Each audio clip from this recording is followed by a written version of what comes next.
Jadi cap ini menjadi branding bagi saya, sehingga ya pada tahun 2017, 2018 banyak banget orang yang datang minta untuk diterapi dari berbagai macam permasalahan.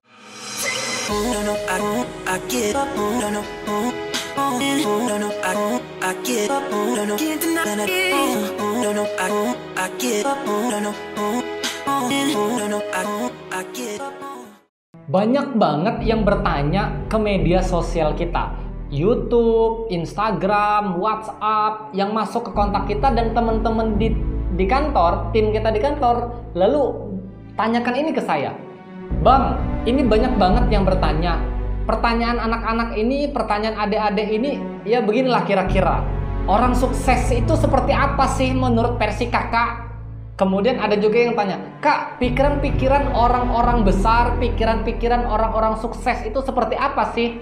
Nah, di video kali ini saya coba ingin sharing tentang, ya mungkin bisa menjawab dari pertanyaan teman-teman yang mungkin kamu yang barusan nonton video ini, yang baru gabung di channel YouTube ini, juga bertanya tentang ini, yang mungkin selama ini terlalu memomoki pikiran-pikiranmu gitu kan. Jawaban saya simpel. Setiap orang memiliki definisi sukses itu yang berbeda-beda. Bisa aja kamu pintar matematika, maka orientasi sukses orang melihatmu adalah kamu sukses di bidang matematika. Kamu sukanya olahraga, jadi atlet, juara A, juara B, juara C, kabupaten, kecamatan, lurah, bahkan go nasional, go internasional. Tapi matematikamu bodoh, matematikamu nilainya selalu pas-pasan, untung-untung nggak merah gitu kan. Sehingga orang di luar sana menganggap kamu sukses, tapi dirimu menganggap kamu tidak sukses. Mengapa kamu menganggap dirimu tidak sukses? Karena definisi suksesmu dengan definisi sukses orang lain itu beda. Sebelum kita mengatakan sukses atau tidaknya kamu, sukses atau tidaknya saya, sukses atau tidaknya seseorang, kita perlu tahu dulu definisi sukses bagi kamu, bagi saya, bagi orang itu apa. Jadi setiap kata sukses itu pasti ada indikator sukses kan, ada indikator ukurnya. Saya memiliki sebuah konsep sukses sejak 3 tahun yang lalu. Sukses bagi saya adalah ketika saya bisa menjadi diri sendiri bukan orang lain, ketika saya bisa menjadi good leader bukan follower, dan ketika saya bisa bermanfaat bagi banyak orang.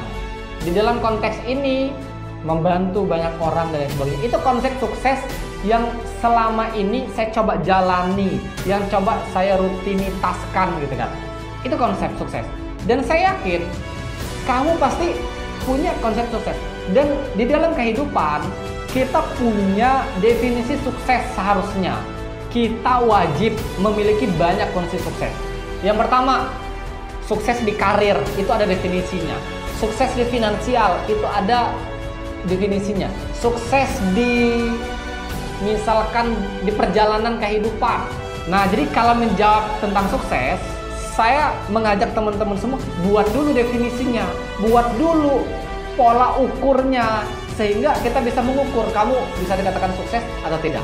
Gitu ya, teman-teman semua. Nah, kalau bicara tentang konsep, kalau bicara tentang pikiran-pikiran orang-orang yang besar, orang-orang yang sukses, dan saya banyak berjumpa dengan banyak tokoh nasional, internasional, orang-orang sukses gitu kan. Saya melihat teman-teman semua, sehingga saya buat 5 kunci, 5 poin, 5 sifat, 5 pikiran orang-orang yang sukses. Yang pertama, mereka yang sukses selalu berpikir besar. Oke, saya katakan sekali lagi, mereka yang sukses itu selalu berpikir besar. Dan saya langsung mengevaluasi diri saya sendiri. Suatu ketika saya di kampus, ada beberapa pelajaran gitu kan, ada beberapa pelajaran saya tidak menguasainya sama sekali. Saya baca ya pada dasarnya mungkin karena tidak suka gitu kan, saya lost banget gitu loh tentang mata kuliah ini. Sehingga beberapa dosen, beberapa teman-teman juga bilang, lu bodoh, lu nggak bisa, oke gitu. Tapi ketika ditanya di dalam bab ini dengan teman-teman yang pintar itu tadi, yang terindikasi pintar gitu kan, ditanya, setelah kuliah kamu mau ngapain? Mereka hanya berpikir ya kecil gitu kan, berpikir ya biasa aja, Ya, saya akan bekerja di sebuah perusahaan gitu. Saya akan bekerja di sebuah lembaga A gitu. Sementara pada saat itu ketika pertanyaan yang sama, oke, lulus kuliah ngapain? Saya pengen melakukan sebuah gerakan besar, yaitu membangun sebuah perusahaan. Oke, bisa menjadi wadah, bisa menjadi tempat, dan orang-orang di sekitar kita bisa mendapatkan pekerjaan dari perusahaan yang kita bangun. Dan itu terbukti, kelihatan ketika saya sudah lulus. Nah, maka poinnya dari saya, oke, benar bahwa banyak orang sukses yang saya temuin, mereka selalu berpikir besar. Karena saya berimajinasi pengen menjadi orang yang sukses, orang yang besar berdasarkan definisi saya, maka saya harus lakukan pola berpikir besar. Itu yang pertama. Yang kedua adalah orang yang besar, orang yang sukses selalu berpikir fokus. Jadi banyak orang yang saya temuin, ketika kita bisa berpikir fokus, nah kita bisa menjadi pembeda, kita bisa menjadi pertama, dan kita bisa menjadi sukses. Nah, jadi teman-teman semua, kalau teman-teman kembali bertanya, jadi orang sukses itu sebenarnya pikirannya seperti apa? Yang pertama, kembali lagi saya ulangi, mereka selalu berpikir besar. Dan yang kedua adalah orang yang sukses itu selalu berpikir fokus.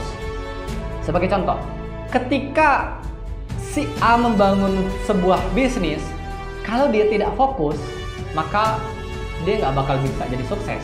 Ketika si B membangun sebuah program dan dia tidak fokus, ya maka dia program itu nggak akan bisa berhasil. Sebagai contoh, ketika saya melihat Bill Gates, kita katakan hari ini, wow, dia kaya banget gitu ya, salah satu orang terkaya di dunia gitu. Kemudian pertanyaannya apa yang dia lakukan? Yang dia lakukan adalah dia membangun sebuah perusahaan. Perusahaan itu dia bangun sejak kapan? Ya kira-kira 1970-an lah dia bangun itu perusahaan Microsoft. Sampai dengan hari ini baru kita katakan sukses. Kalau kita mau lihat, perjuangannya panjang banget. Oke, aduh gak kenal dengan Bill Gates. Oke, Sandiaga Uno. Alhamdulillah pada bulan Februari awal saya diberikan kesempatan untuk ngobrol langsung, bincang langsung, dan silaturahmi langsung ke rumahnya Bang Sandiaga Uno. Saya banyak melihat, saya banyak mendengar gitu. Oh ternyata hari ini dia, dalam konteks ini Bang Sandiaga Uno, kita katakan dia yang sukses. Oh ternyata banyak dukanya juga di belakang gitu kan. Banyak hal yang mungkin nggak banyak terungkap oleh media-media gitu. Apa yang dia lakukan? Dia membangun sebuah bisnis, dia membangun sebuah usaha sejak 1998. Sukses yang dia bisa kita lihat hari ini ya, saya secara pribadi mengenal Bang Sandiaga Uno itu sejak 2017, 2018. Berarti perjuangan dari 1998 ke 2019, 2020 itu panjang banget gitu kan.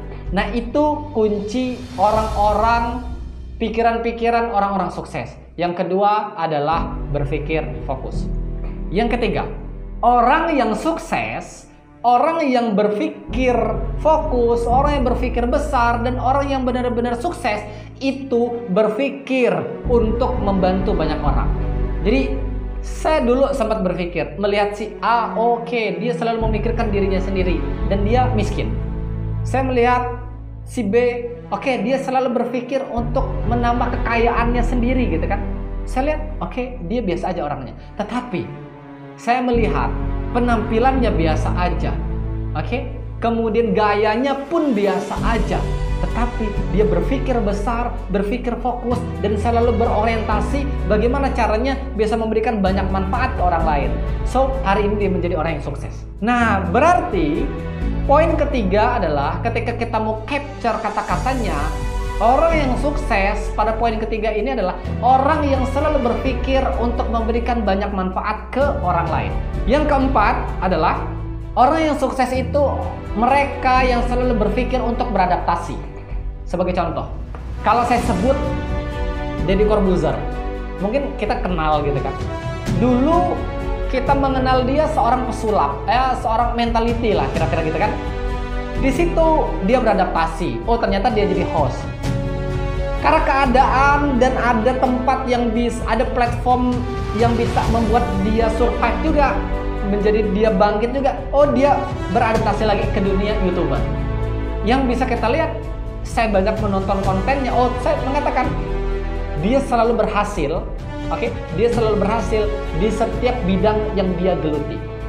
Saya gali, saya cari informasi banyak. Ini orang ternyata bukan sembarang orang. Ini orang adalah orang yang sukses, ini orang adalah orang yang besar, ini adalah orang yang kaya raya. Mengapa? Kuncinya ternyata dia melakukan ritme ini. 1, dia berpikir yang besar. 2, dia berpikir fokus. 3, dia berpikir untuk memberikan kemanfaatan bagi banyak orang. Dan yang keempat, dia juga berpikir untuk selalu beradaptasi. Sebagai contoh, ketika kembali dari saya.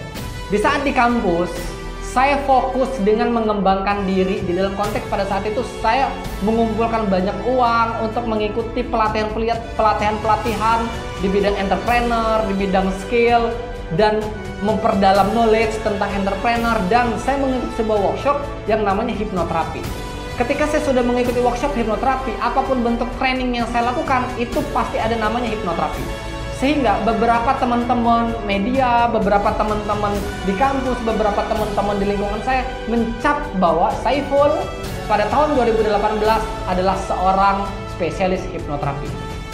Jadi cap ini menjadi branding bagi saya, sehingga ya pada tahun 2017-2018 banyak banget orang yang datang menghubungi saya minta untuk diterapi dari berbagai macam permasalahan, dari malas belajar, remaja yang nakal, kemudian sampai dengan narkoba dan bahkan LGBT.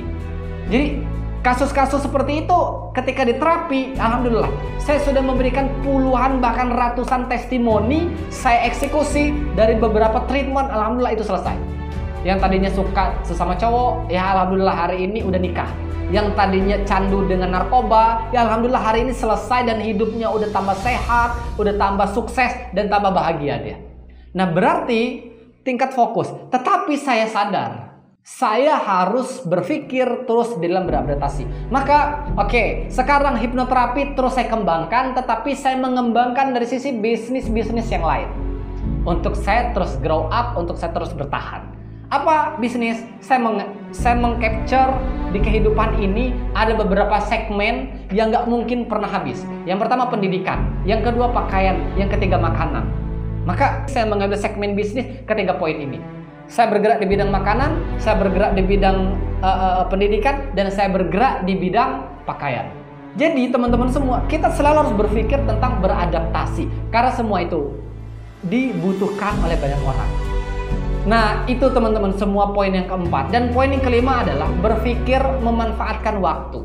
Sering banget saya merasakan, sering banget saya melihat, sering banget saya interview, sering banget saya baca buku, orang-orang yang sukses selalu kekurangan waktu.